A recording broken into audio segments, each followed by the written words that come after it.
Today is Saturday, January 11th, 2014. I am interviewing Mr. Clement Dowler at the Veterans Museum of Mid-Ohio Valley in Parkersburg, West Virginia.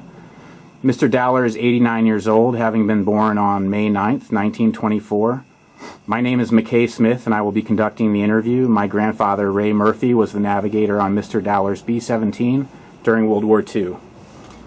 Mr. Dowler, could you state for the record what branch of service you were in? Yes, I enlisted in the Army Air Corps on December the 13th, 1942. And what unit did you serve with? I went with the, after basic training and gunnery school, we went to the 8th Air Force in England. What was your rank? My rank was a tech sergeant. We flew from England, bombing Germany and Allied countries. Could you give us a little bit of background about yourself? Where were you born, and did you have any other family members that served? Oh yes, I was born in rural West Virginia, on a poor West Virginia farm. My father worked in a textile plant. My older brother served in the Army as a tank commander, and my younger brother volunteered and served in the Navy, and I, of course, served in the Army Air Corps, all three of us during World War II, and all three of us returned home. So you had all the services covered? We had them all. My father used to say that he had the ground, the air, and the sea during World War II. So were you drafted, or did you enlist? No, I enlisted. Why did you enlist? Well, I wanted to serve my country, and I was waiting to be called and decided to go ahead and pick my own branch of service. Is the reason I did. When you picked your branch of service, did you have any sort of job in mind? Yes. My older brother wrote back home and advised me to get in the Army Air Corps and volunteer to be a truck driver. I did exactly what my brother told me to do, but they didn't need truck drivers. They need aerial gunners, and that's why I volunteered for aerial gunnery school. It's not a big demand for truck drivers. No. Do you remember your departure for training camp? Yes. I left on the 26th of December from Fort Thomas, Kentucky, and we was put on a troop train to Miami Beach, Florida for basic training. Now, Miami Beach in the wintertime is wonderful. We lived in a hotel. We marched on the drill field all day, and then got back to the hotel. We put our trunks on and went swimming in the ocean.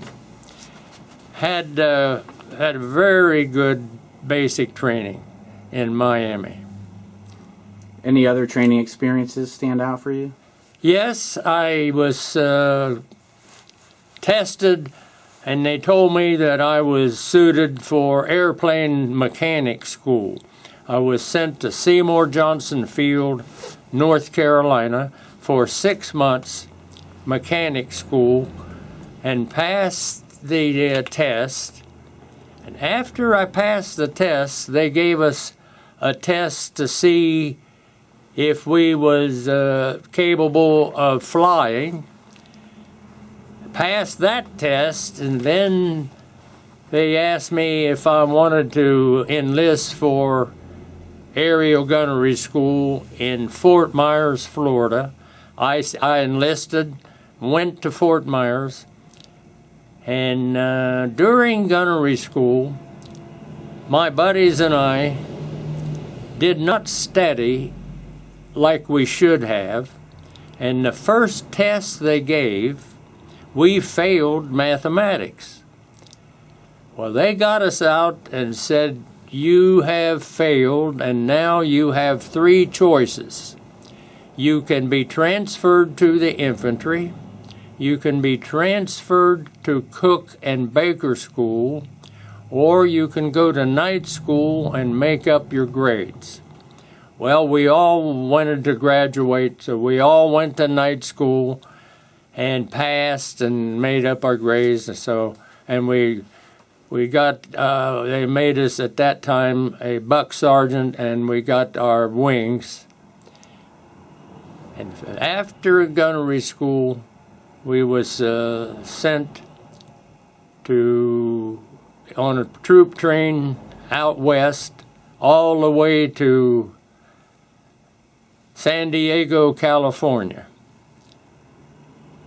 We thought, of course, then that we would be going to the Pacific Theater. Wrong. They put us on another troop train, and we headed back east to Pyote, Texas, where we was put on a crew with other members. Our crew number was 87, all 10 men, wonderful people to serve with. We had to decide, the pilot decided what position we would have. And I was given the ball turret position, and without any complaint, I had my training in the ball turret. One fella was a little smaller than I, but he was a radio gunner, and he had to be in the radio room. We flew night and day with what they called phase training. That phase training lasts 3 months. And then we was sent to Grand Island, Nebraska to pick up a new B-17 bomber to fly overseas. That flight, we stopped at Manchester, New Hampshire, where they issued all of us a .45 with a chest holster. And then our next stop was in Labrador. We stopped there for a few days. The snow was so high, when we would go walk into the barracks, we would walk through a tunnel to get in the building. After a few days there, we had orders to take off and head for England. That was a flight that lasted much longer than it should. We was supposed to be going to Bassingbourn Air Base near Cambridge, England, but somehow we got north and we stopped at an English air base in Scotland. And while we was in Scotland, I was assigned to guard the plane when it got daylight. And I tried out my .45, and just practicing, I killed a seagull. And that seagull was laying on the asphalt in front of our airplane when 2 English military ladies drove up with a gasoline truck. they said, Yankee, did you kill that bird? And I was proud of it. I said, yes. Oh, they said, that is against the law, the king's law. You are not allowed to kill those birds. I said, okay. So then they said to me, would you like some petrol for your kite? I didn't know what they was talking about. And they laughed and they said, oh, we have gasoline for your airplane. Oh, I understood then.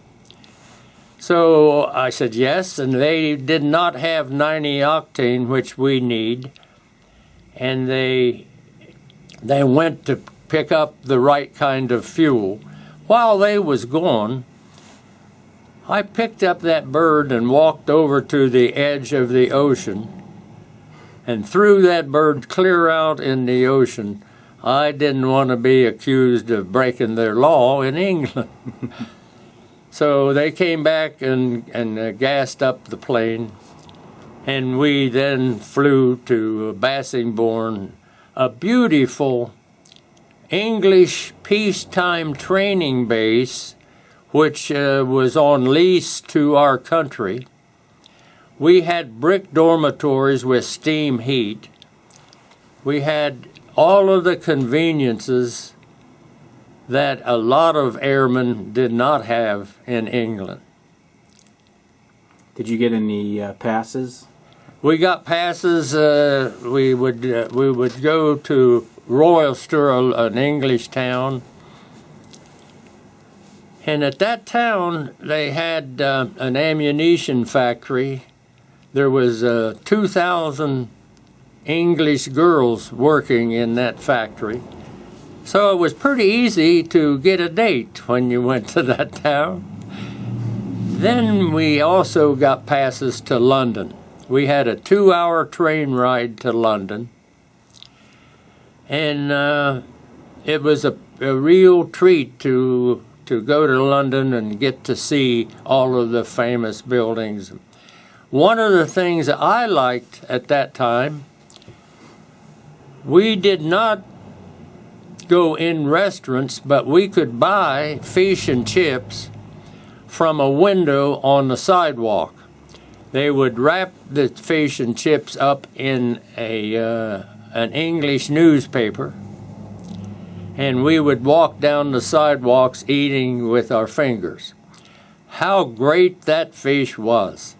I never forgot. We ate lots of fish and chips while we was in England. Did you travel mostly with your crewmates or with other men you met at Bassingbourn? All of the 6 on my crew would go together. Our 4 officers, they would go together, of course, different places. But yeah, the 6 sergeants would all go on leave together and stay pretty much together when we was on leave. So you all stayed in the same barracks. Did you have other men in those barracks with you too? Yes, in that barracks back in Bassingbourn would be 6 different crews of 6 men each. And I always preferred a top bunk. We had a bottom and top bunks, and I like to climb up and be on the top bunk. But while we was there, some crews that was flying before we started got shot down in the same crews in our barracks. When we got back, the other crew members told us that they was shot down, and they went through their personal belongings, their foot lockers.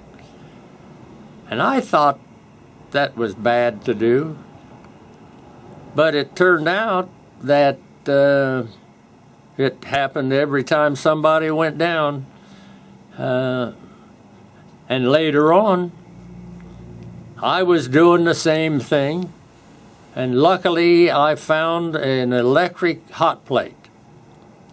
Now, the electric hot place was very valuable because the mess hall always had those artificial eggs, and we could go to the gate, and the English farmers came and sold real eggs.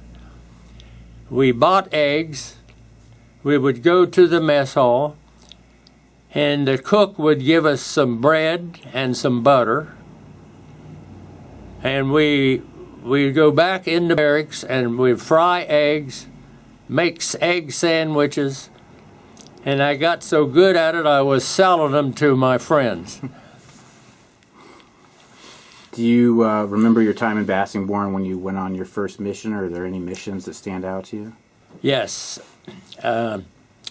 First mission, we got up at 1 o'clock in the morning, went to briefing, and the intelligence officers, there would always be 2 or 3 of them,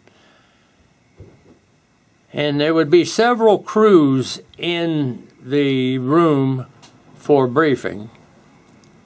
They would have a curtain over the map, and then they would pull the curtain back, and there would be a green tape yarn going into the target, and a red one. No, I got that wrong. It's a red one going into the target, and a green one coming back to England. That first mission was on Frankfurt, Germany. We went there to bomb a ball bearing factory on the outskirts of Frankfurt, and returned from that mission. One of my jobs was being on the bottom of the airplane, was to watch the target when we dropped bombs, and then report it to the intelligence officers when we returned. And I didn't have much to report, and the intelligence officer said, "We label your mission as an eventful, as a non-eventful mission." And then the second mission, we went to briefing, and we're told that we're going to bomb a German ball bearing factory on the outskirts of Berlin. This was March the 20th, 44. And that one was the worst one we had. We had lots of German fighters on the way into the target. Now you see, we would have P-51 Mustang escort fighters, usually about 4 of them, go with us. But when the German fighters came, they would take our Mustangs off to the side and have the dogfights. The others would attack our formation from 11 o'clock high. They would come down through shooting at us and go down through the clouds. We were flying over a cloud cover. And then they would come back up through the clouds and shoot at us from the rear. That was my best shot that I had. I saw a dot coming through the clouds, and it was a German airplane, and I opened fire and fired on him. The more he came, the more I fired, and he did break out in smoke. But then he rolled over and went back down through the clouds. We had fighter planes all the way to the target. And then we had lots of flak. For those of you that don't know what flak is, that's where the German shoots up a big projector and it explodes in the air, and when it explodes, it's like bullets going all directions. We had to fly right into that cloud of flak, and they shot 2 of our planes down at that time. We dropped our bomb, we hit the target fairly good, and on the way back, the German fighters still stayed after us. In fact, they shot down 10 of our 18 bombers. Only 8 of us made it back to England. So did you know some of those men that were on those other B-17s? Yes, in basic training in Texas, Crew 88 was in our barrack. We knew them well, and they was flying off of our left wing on that mission.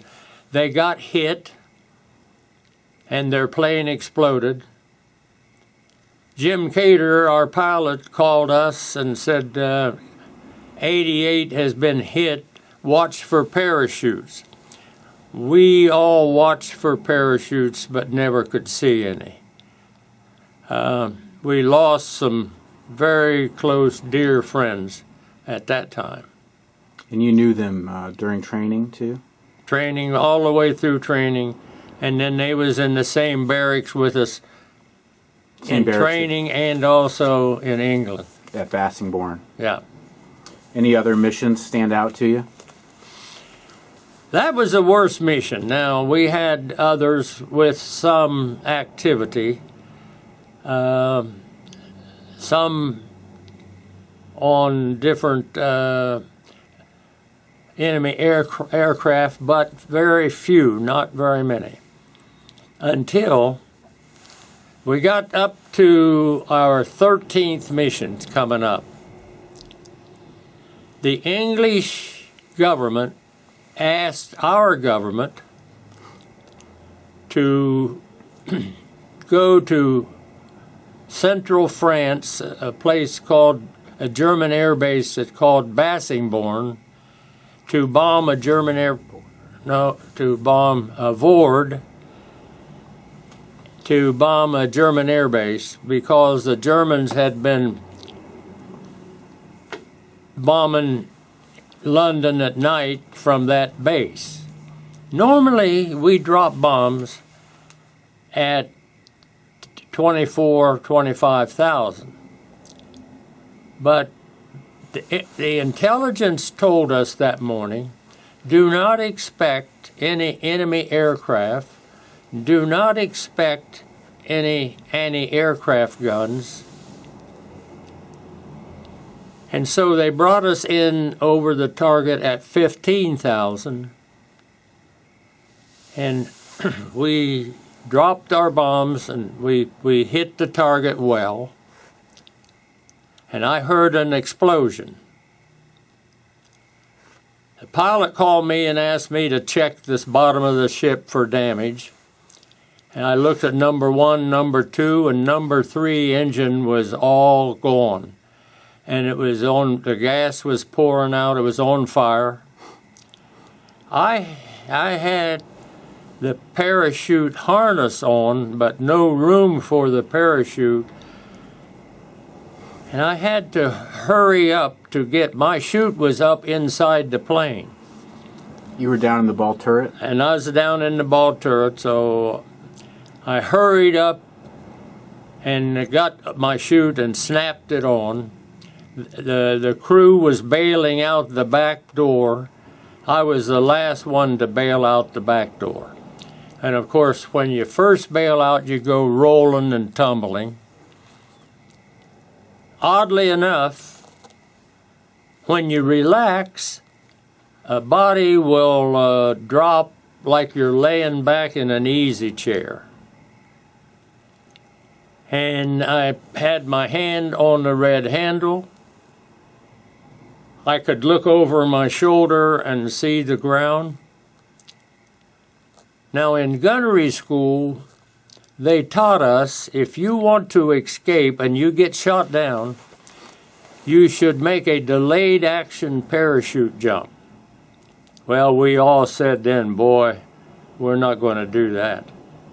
But, do you know, it just came automatic for me. My pants leg filled up full of air. I'm comfortable dropping. I kept checking the ground. And I thought about something I'd heard while I'm dropping, that if a parachute doesn't open,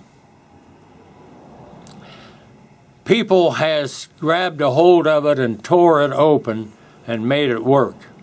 I wanted to have time to do that. So I pulled my chute, and then I estimated my altitude of somewhere around 4,000 or 5,000. And I got down quick. My problem was I was wearing an electric heated flight suit. My shoes was made out of felt. And when I hit the ground, I broke my left foot. But I hobbled over to a hedgerow. Now, in France, they do not build fence. They grow them. The hedgerows are about 10 foot wide, 10 or 12 foot high. And they are so thick, they keep cattle in and animals. Herb Campbell, the waist gunner, was right near me. So that's the waist gunner from your crew? My crew. And we hid our parachutes in a hedgerow. We hobbled on down a ways, and then we got in the hedgerow right in the middle of it, and we laid down side by side. We covered up with leaves, all except our face, and soon we could hear the Germans walking right by the hedgerow. We could hear them talking. We could even smell their cigarettes. But we laid right still all afternoon. Sometime in the afternoon we heard big motors, and I lifted up far enough to look, and across the field the Germans had a small tank that they was running up on hedgerows, trying to find us. So looking for the airmen from your Looking mission. for our crew. Well, I decided right then that if they got close, that we was going to come out and surrender. However, they did not come close. And we stayed there until almost dark. It was dusk. And when we looked around, there was no Germans there. So Herb and I got out, and I could hold on to his shoulder and hop with one leg. Two French boys working a team of oxen was in the field there and saw us. They came over, and the first thing they did was grab us and kiss us on both cheeks. And then they said, "Vous parachute." They watched us bail out, and they wanted to help us. So they practically picked me up and took me to a different hedgerow and Herb, put us in a hedgerow, and I still had my wristwatch at that time, so they came back about midnight. They gave each one of us a bag, like paper boys and paper girls carry. In those bags was a round loaf of homemade bread, a round, big round white cheese, and 2 bottles of wine. And then they got us out, and we learned a French word. At that time, neither of us knew any French. And we learned the French word quick. They pointed and said "allez," which means go. And we shook hands and thanked them for their help and went a short ways. You see, if those boys had been caught helping us, they knew they would have been killed. I've had friends in France trying to locate those people ever since. I want to go back and award those boys, but we've never found them yet. They would be growing people by now, but never been able to locate them. You all had to be pretty hungry. It was about a day since you ate Oh, yeah. at Bassingbourn. Yep, we were hungry. So did Well, Go ahead. We got in the woods, and it rained on us that night. I never tried before, but you cannot sleep on wet leaves. That moisture comes right up through, and I'm laying there with my foot hurting bad, freezing, April the 28th, 1944. And I actually said to myself, Clem, you gotta be the dumbest guy there is. You could have been a cook and a baker. Well, that's just words going by. We had to make out with what we could at that time. We were very hungry, and we ate some of their food. The next morning, at the break of dawn, Herb left me in the woods and said, "I'll be back." He went out and stole a bicycle. From then on, I would sit on the bike, and he would walk alongside and push me.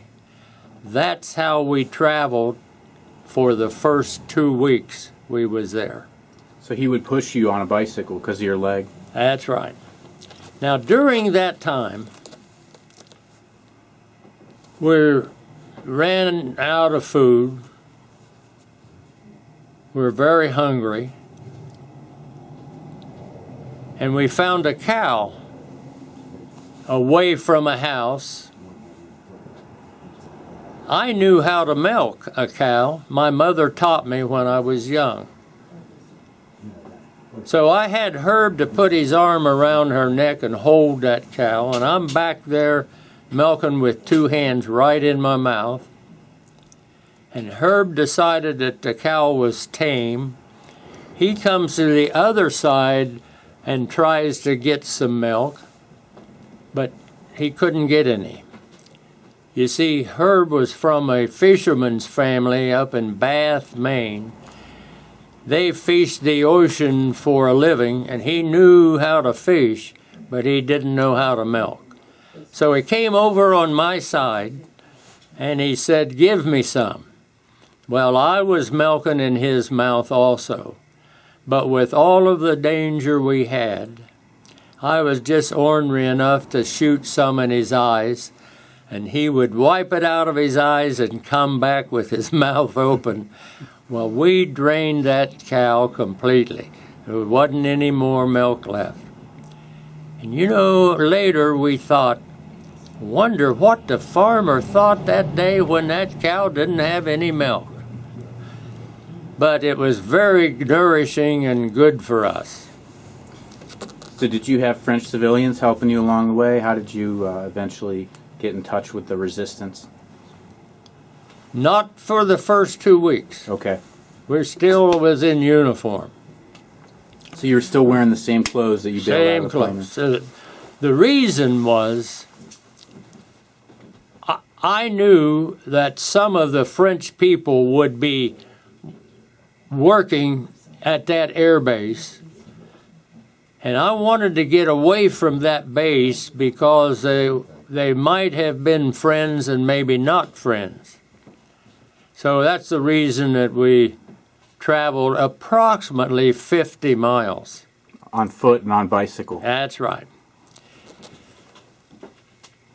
During that time, I need to tell you, we found a garden not close to a house.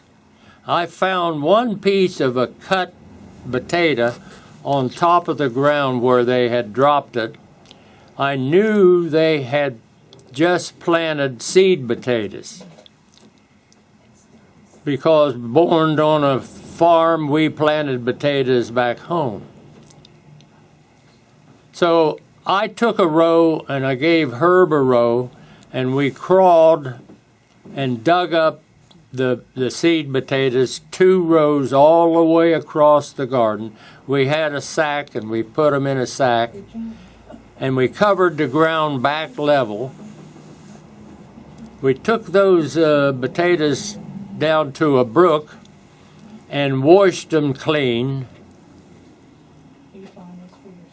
And then we had good food to last for quite a while. Again, we often thought, what did that farmer think when 2 rows of his potatoes right through the middle of his garden never grew? But those are just things to talk about. After the 2 weeks, we came to a city called Maquis, France, a big city. We had in our escape kits a nylon map of France. We knew right where we was at by roadsides. We didn't want to go into that city. Too many chances for the enemy. We're walking around that city when around 9 o'clock at night, we spotted a farmhouse. We needed food bad.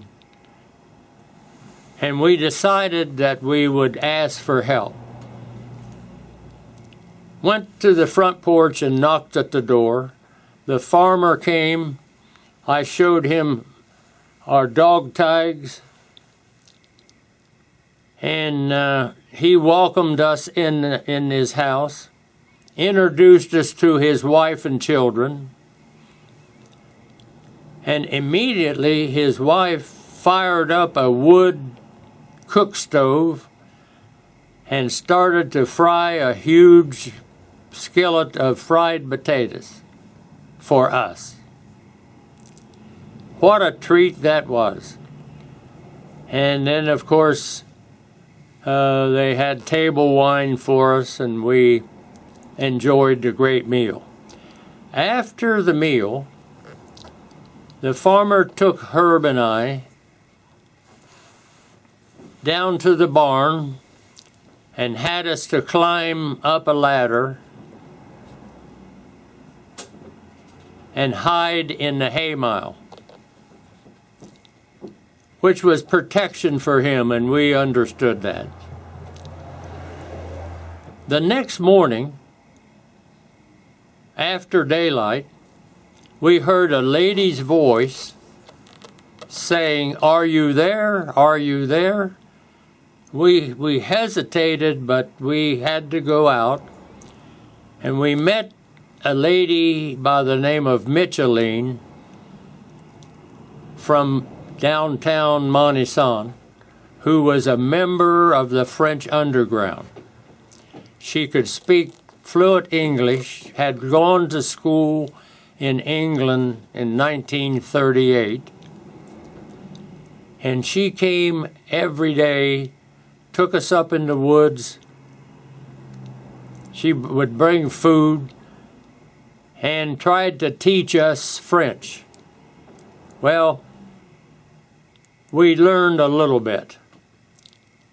One of the words that we learned well was how to say potatoes, pomme de terre. And later on, that came in handy.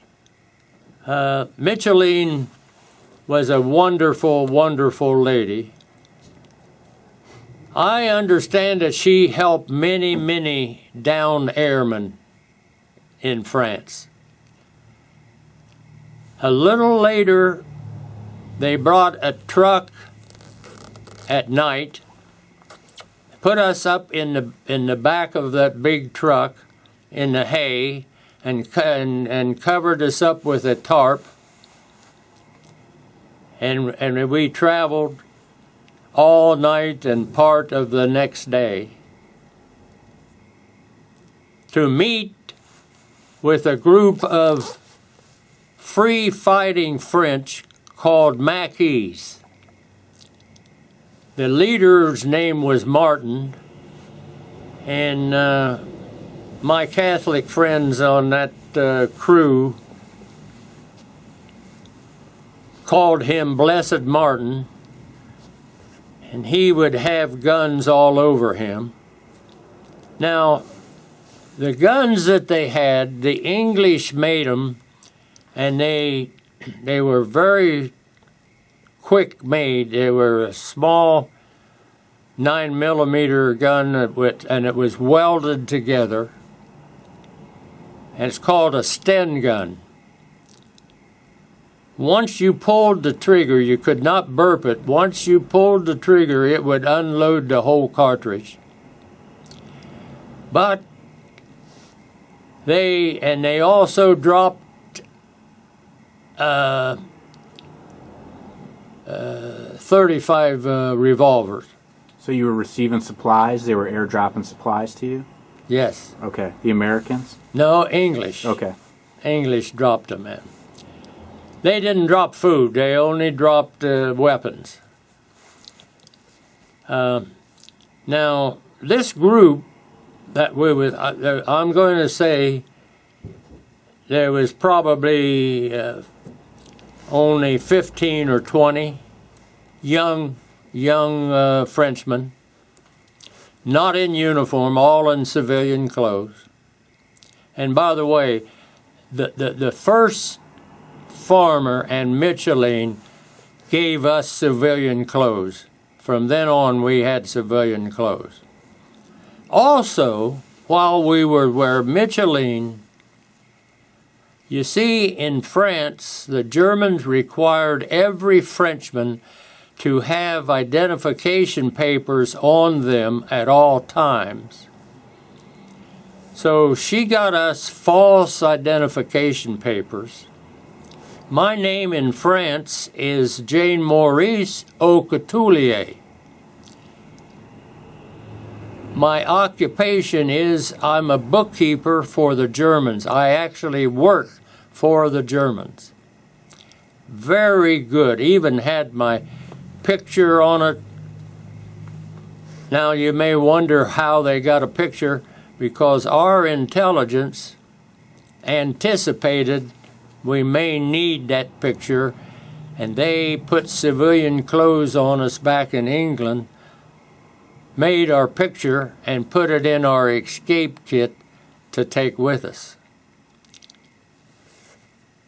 So we had the passport, and we was living with the Maquis. The food they had, same thing every day. They had a big pot, something like we would make apple butter in, and they would cook at least a bushel of potatoes.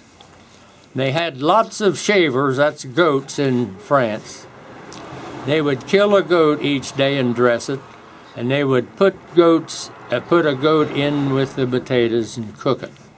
You know, goats don't have very much meat, but that was our daily routine.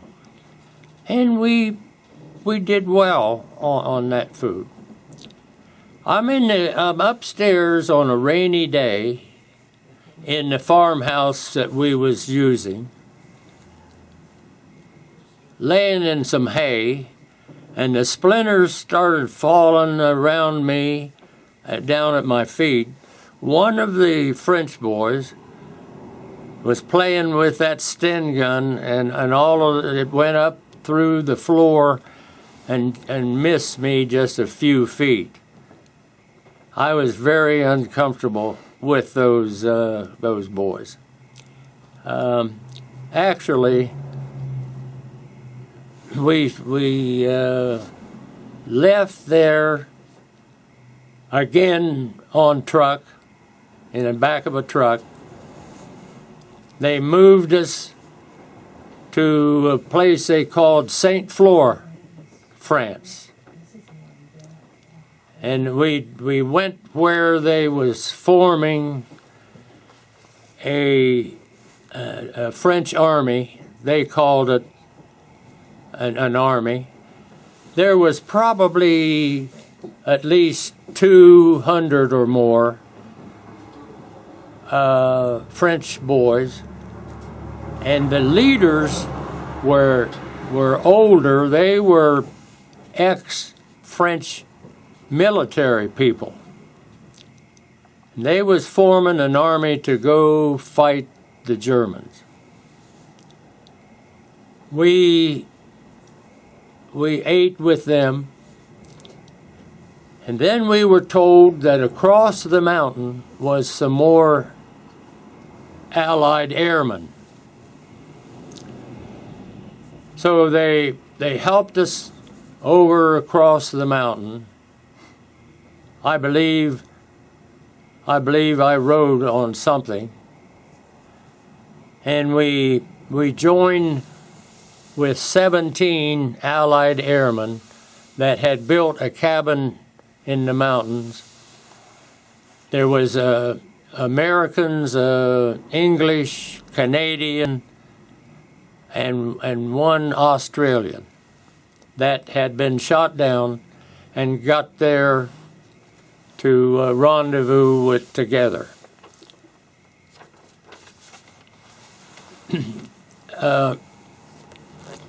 The cabin was made out of small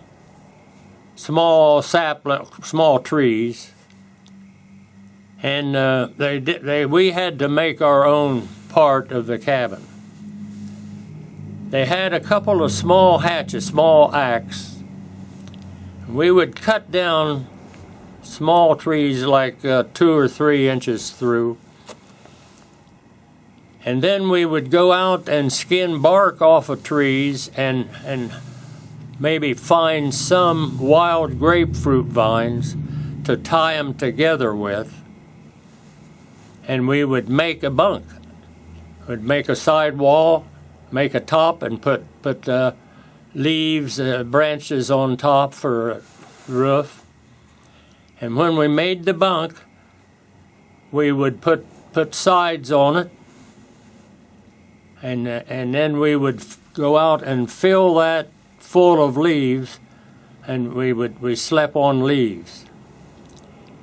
We had one Englishman by the name of Lank, I think he had been on a Lancaster, that loved to cook, and he was our cook. The French would butcher a beef often, and they gave us quite a bit of beef. Some of our guys we all had plenty of French money in our escape kits. Some would go down to the village and buy vegetables, and that's how we ate good while we were there. Probably about a month, when I loaned my shoes to a Major George Weinbrenner had joined our group, and he was practically barefooted. You see, at that time, we had an intelligence officer in that group that had a radio, and he radioed Algiers and gave them our shoe size, and they'd bring them up and drop them off in a parachute. I had my own shoes. They also dropped off lots of K rations. We had K rations to eat also. When Weinbrenner came, I gave him my shoes. And they fit, and he was very thankful. He was a wonderful, wonderful officer from Flint, Michigan. One day, two of our fellows went to the village and came running back out of breath and told us that the woods was full of German soldiers looking for us. And George Weinbrenner got us together, and he said, "We can never escape as a group.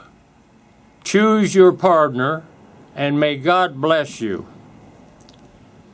I turned around, and Herb has made friends with a Canadian airman, and they're leaving.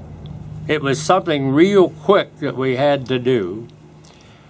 I just automatically left with Bob Carney, our tail gunner. Our pilot left with another pilot, and we all went different directions. Going down, we came to a cliff, Carney and I did, and I'm ahead of him, walking with a bad foot, and he stopped me and told me to be still, and then he motioned for me to come back. Turns out he heard some Germans right down in the directions I was going. I'll always remember that Bob Carney saved my life that day. We went back, took a different direction. We're up on a large hill where we could see the Route Nationale, which is any paved street belongs to the government. We saw the Germans loading back in their trucks. Well, they were standing around for a while, and then they loaded in their trucks and left. Well, we was then on our own. We did have a compass in our escape kit. Our directions was to try and get over the Pyrenees Mountains into Spain.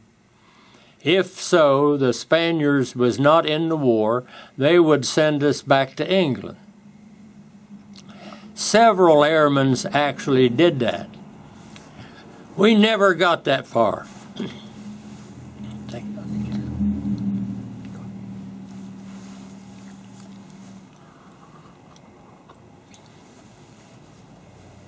What happened to the other airmen that were with you at that camp when you guys split into groups of two? As far as we know, all of them escaped. Herb Campbell and the Englishman later on got with a group of American OSS troops. They had dropped in behind the lines to do sabotage and to fight the Germans. And they joined that group, and they went out to intercept Germans and got into a gun battle, and Herb was shot and killed while serving with the OSS troops. A terrible loss to lose a friend like him. Then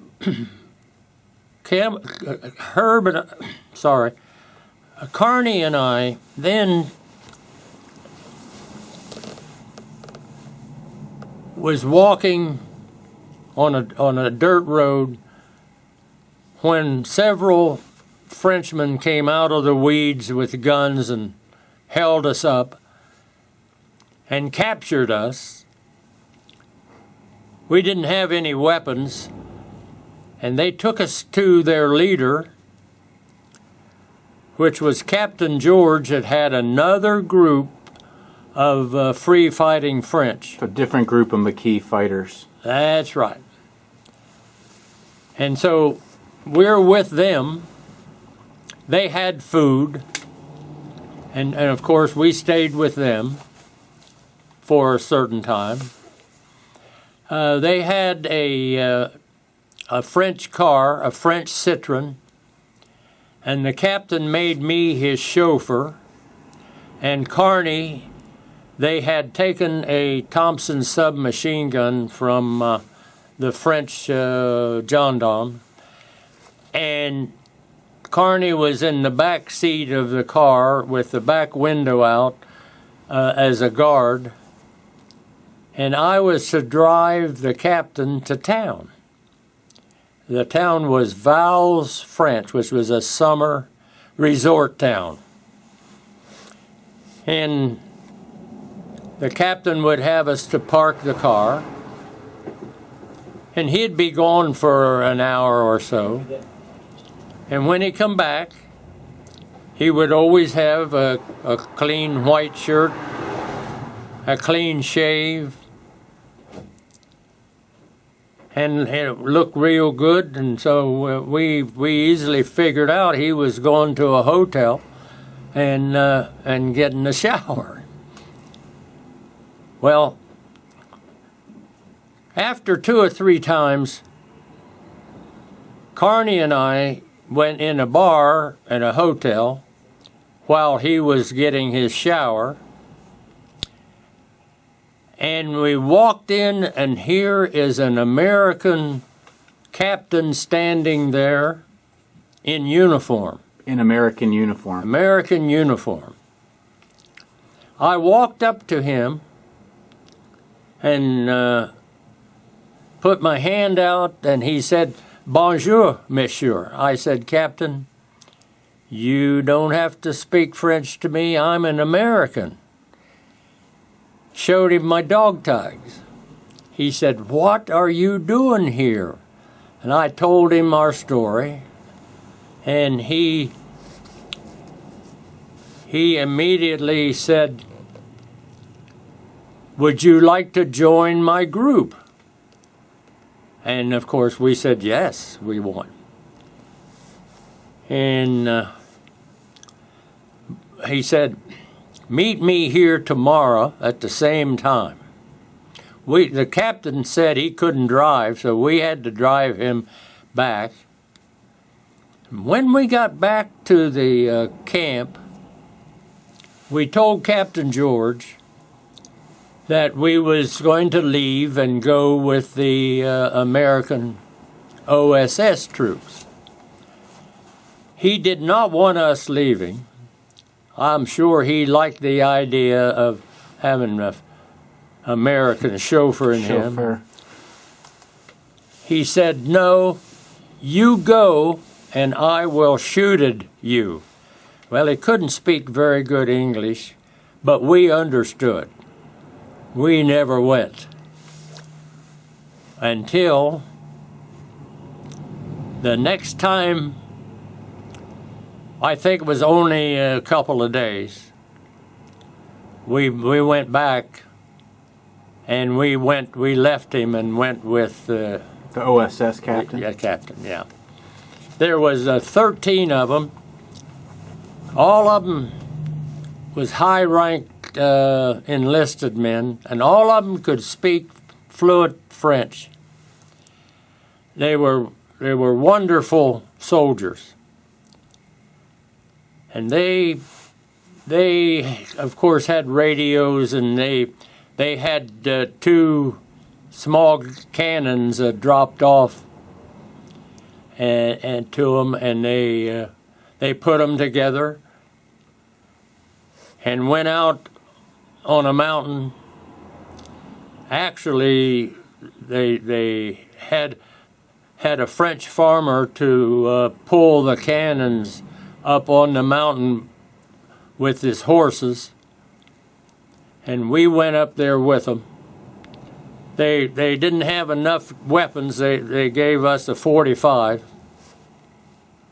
and when the Germans came down the highway, they opened fire on the German trucks and stopped the convoy. You see, the invasion was getting close to coming in southern France, and the Germans was trying to get back to Germany. And stopped that convoy. And later that same day, the Germans came up there and with a machine gun and opened fire on us. I was able to crawl away from that gun down over a bank, and also Kearney. A couple of the French ones was killed there. We retreated back down to the farmhouse, and the captain had the farm wife to feed us. She cooked food for us. And we stayed all night in the barn. The next morning, the captain said, we're going to go back and get our weapons. So we started back up there when the Germans was still up there and opened fire on us. And that was crawling up a hill. Was very scary for me, but all of us was doing it. Until the captain finally said, retreat. We couldn't make it. The Germans had machine guns up there. We all have small weapons trying to get up there. Handguns. Handguns, yes. We go back down to the farmhouse and wait a couple days, and went back, and then the guns was still there. I was surprised. I thought the Germans would destroy those guns, but they didn't. Now, we was with the OSS maybe 10 days or 2 weeks when they informed us that they was moving out, was going north. We wanted to go south, and the captain wrote each of us a letter of thanks and recommendation for fighting with them. And they left north, and we started out on foot south. We found an abandoned farmhouse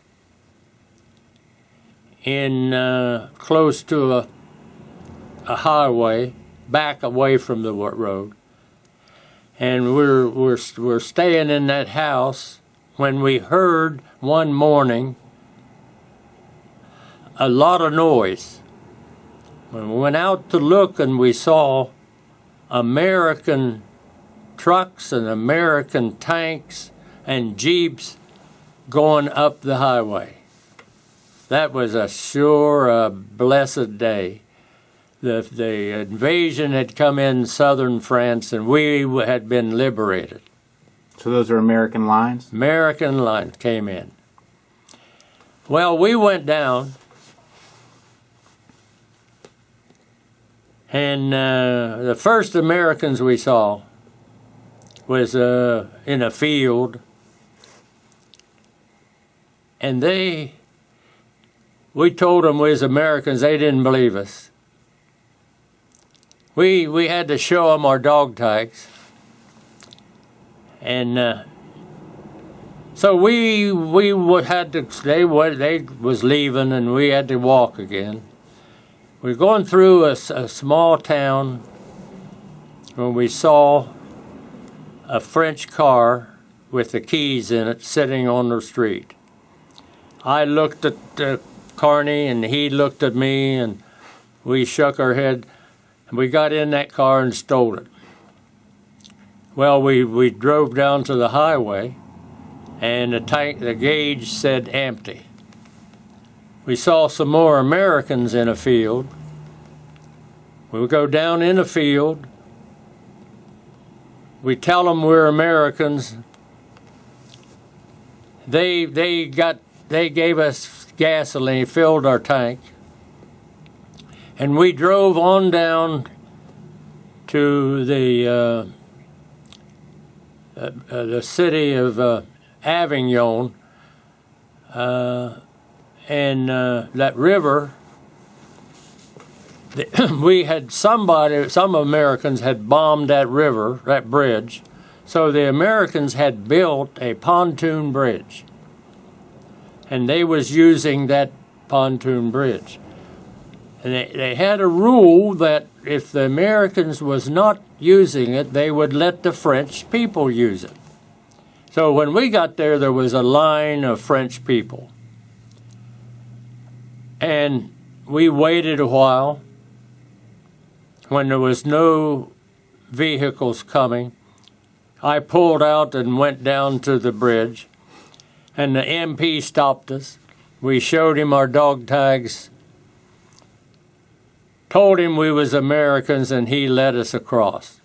We drove right to the German air base in that town. Now the Americans had taken it over, and the Americans was using that base. Went to headquarters, told them who we was, and told them we wanted to get a flight back to England. Well, they said, we don't have any airplanes going to England. We got one warming up now, a B-25 that's going to Italy. And we said, we don't want to go to Italy. Well, they said that's the only place we got planes to go.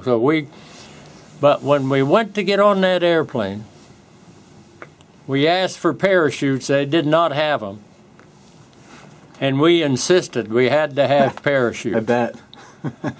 And they went and got a couple parachutes for us. And we flew with them to Naples, Italy. And while we were there, we walked by a USO club, and we went in, and I sat down, and Bob sat down, and I wrote a letter home, and he wrote a letter home, mailed them. My father said he went to the mailbox one morning, and he got my letter where I had put my name on the outside of it. And he went shouting on the way back to the house, and the neighbors all said they knew what had happened. They found that I was still alive. Well, we was looking for a flight back to England, and so we had to go out to Caserta, which is Mussolini's palace. The Americans was using it for offices. We got to go in and see a colonel, and even though we're in civilian clothes, we saluted the colonel. He said, "For what reason do you men come?" And we said, "We're Americans and we want to get under military control." And he said, "Oh, we can't do that." I said, "We got dog tags." He said, "Well, I'm sorry, but anybody could get dog tags, and you have to get back to England. So he said, best I can do is give you a letter. So he gave us a letter that said, these men say they are American airmen. This letter is to authorize them transportation on any Allied aircraft back to the British Isles. And we used that to hitchhike with, went to an airport and got a flight on a B-24 back down to the Rock of Gibraltar. Stopped at the Rock, no Americans there, all English airmen, English soldiers. We lived with them. We partied during the day and part of the night. About a week, when we got a flight back, another B-24 back to England, back to London. When we got off of that airplane in London, 2 American MPs grabbed a hold of me and 2 grabbed a hold of Carney. They put us in a paddy wagon. We asked, they wouldn't tell us anything. They took us downtown London to a home that had guards on the door and bars on the windows. And when we got in, it was a place that they put all escaped airmen waiting for identification. Did they want to debrief you there? Yes. Okay. They did with intelligence officers. Okay. And we're still in civilian clothes. So they send out to get some, and couldn't get an American. They got some English jackets, and we wore them. And they did get our records back from our air base, which had our pictures and everything. And they took us under military control. They gave us money to catch the train back to Bassingbourn. So they wanted you to go back to your base. Back to base. We rode back to base. While we're walking on the street in London with civilian clothes, some American soldiers called us English 4Fers. We just laughed and went on.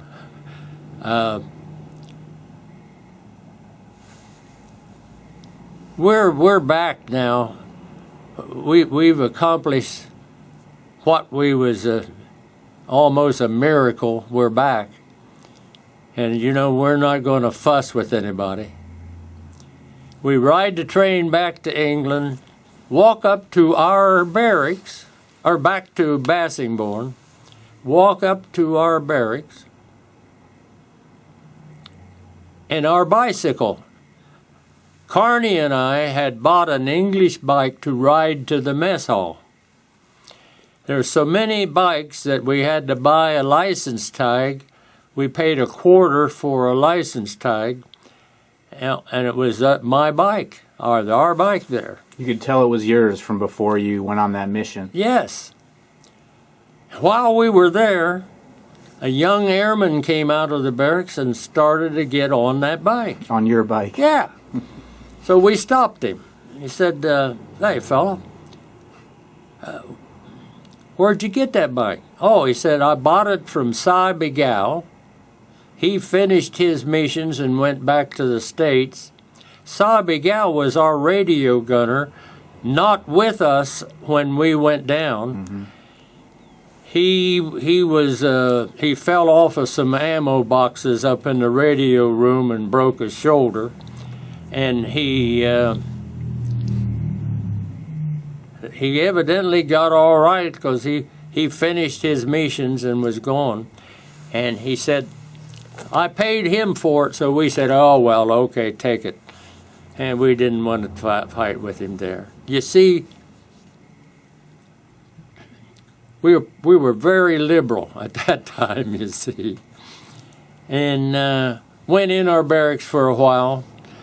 Had us to go to headquarters, had us to meet the base commander, shook hands with us, gave us another stripe, made us tech sergeants, paid us our back pay for 5 months, and treated us royal, very just like royalty. We rode in staff cars around there, and when we shipped out, they took us by bus to a base that was airmen waiting to be shipped back to the United States. So you didn't have to fly any more missions? At that time, the commander told us that we didn't fly anymore. Now, you see, it depended on whether they needed us or not. They did not need gunners. Our pilot, when he got back to England, did fly more missions. Okay. So it depended on whether they needed us. And that was we flew back to the States on civilian aircraft. What was it like for you to come back here and see your family? A great reunion. Could not have been any better. My folks were devout Christians. They were Methodists. They had their church praying for me. They had all the other churches in our town they could find praying. My firm belief is that their prayers is what made it possible for me to get through. So how has being in the military affected your life? Any lessons or? Taught me a great deal.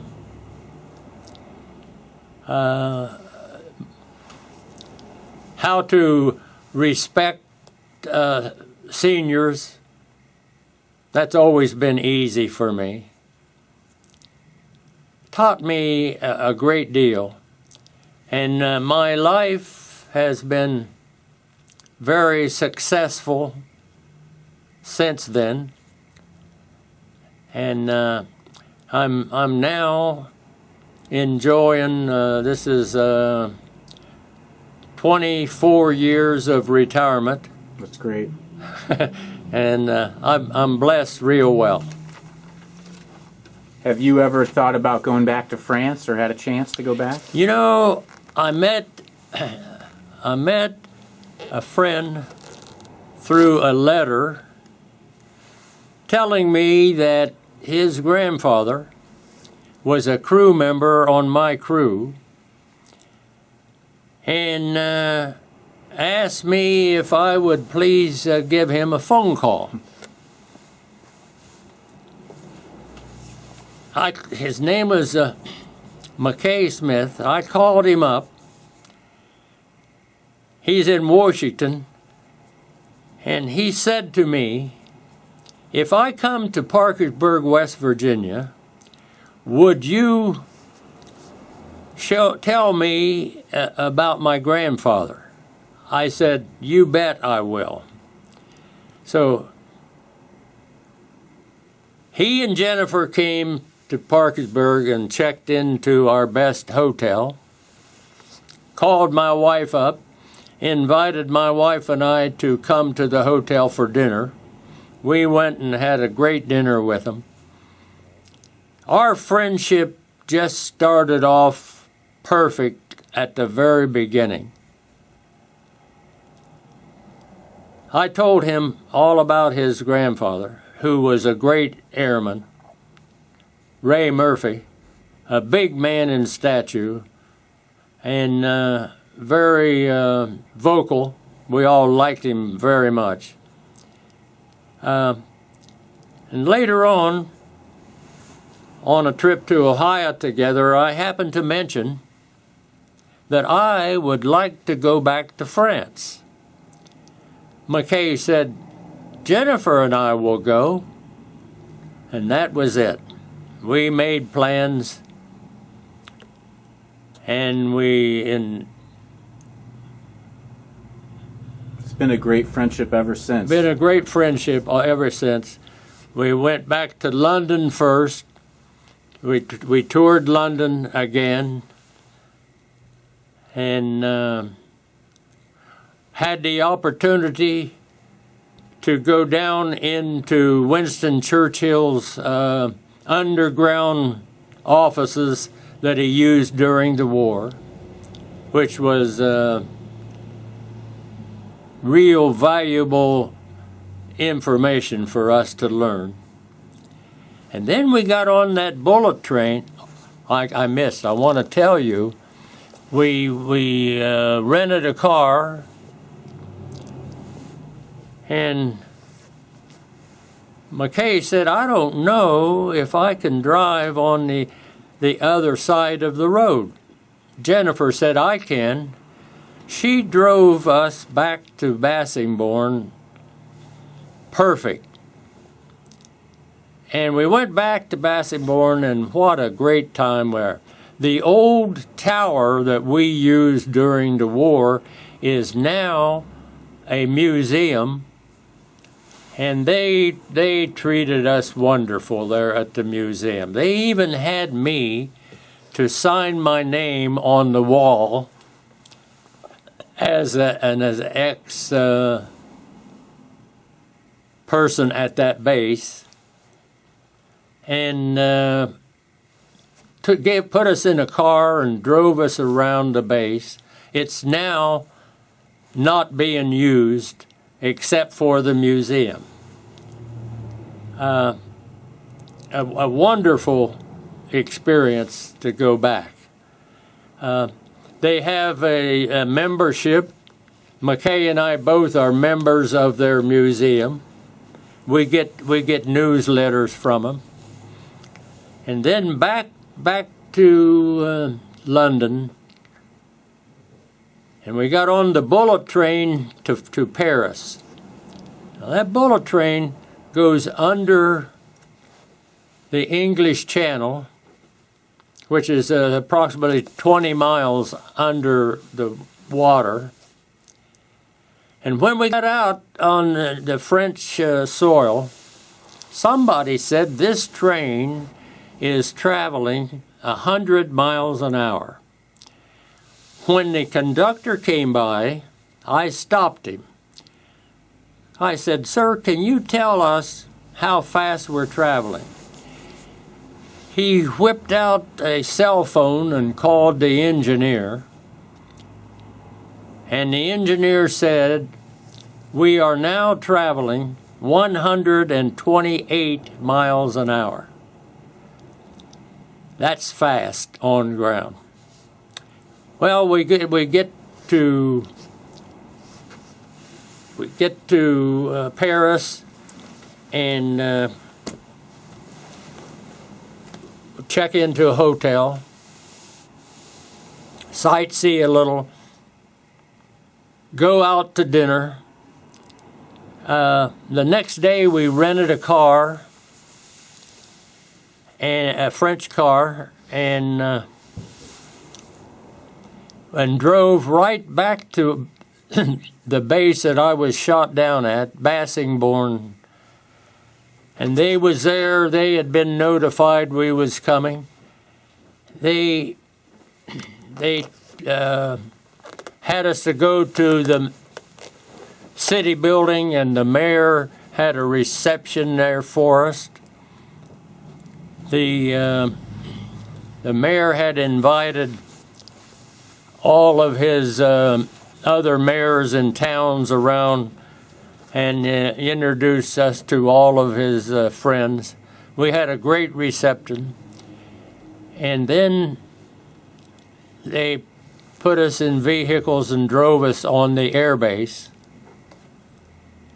in a theater where they showed us movies of that base. And then they did something that was very rare. They took all of us up in the brand new tower and had us to sit there and watch them land planes and take planes off. It was now a French peacetime air base. They took us to the officers' mess for dinner and had a great dinner. We could not have been treated any better. So well. I'd still like to go back sometime. And did you get a chance to thank the French people while you were there? Well, the French people called a press conference. They had McKay and I to tell our stories through an interpreter, and we told our story. They told us that there was approximately 20 press people there, and I think the last question they asked me was, why did you come back to France? And I said, I came back to thank the French people for helping me, for feeding me, for hiding me, and for saving my life. And they gave me a round of applause when I said that. The next day, they brought a paper, and the story, my picture and the story was in their paper, thanking the French people. It was quite a trip. Absolutely. A great trip we had. It all kind of came full circle for you then, coming back there. Come full circle after coming back, yeah. So glad.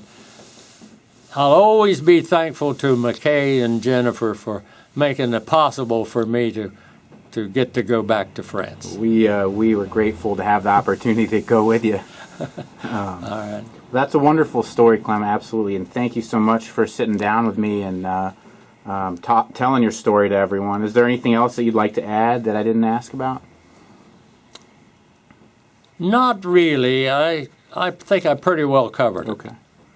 Well, again, this interview of Clement Dowler was conducted on January 11th, 2014 at the Veterans Museum of Mid-Ohio Valley. So a special thanks to Clem Dowler. It's been a true pleasure sitting down with you today, Clem. Also a real honor to call you one of my friends. So thank you so much for